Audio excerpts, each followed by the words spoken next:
Wardega, un actor y director y bromista polaco en internet, se llevó el primer puesto con el perro araña gigante mutante, el cual asustó a más de 133 millones de personas desde que lo publicó en septiembre.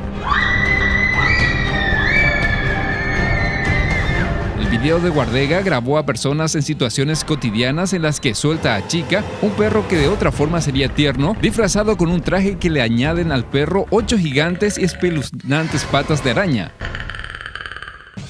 I'm Cristiano Ronaldo then. Yeah? Oh, I'm Neymar. En el puesto número 2 está un anuncio de Nike, en la que aparecen estrellas de fútbol como Ronaldo y Wayne Rooney. Justin, how are you? Shall we make out? Absolutely. En el tercer lugar se encuentra First Kiss, un experimento social en que se reúnen a personas extrañas para que se den un beso. Lo único es que este video no era lo que parecía al principio.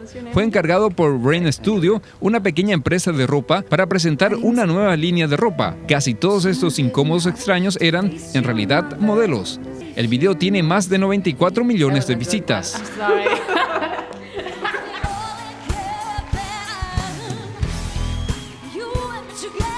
El cuarto fue la presentación de una monja en la versión italiana de The Voice.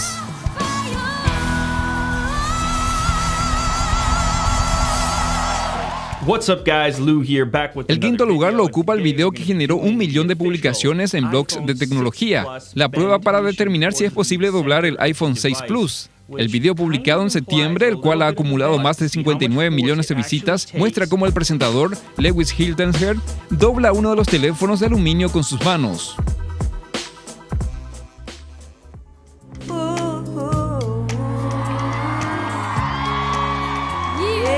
En el puesto 6 está la presentación de un dúo de niños que bailan hip hop en The Britain's Got Talent.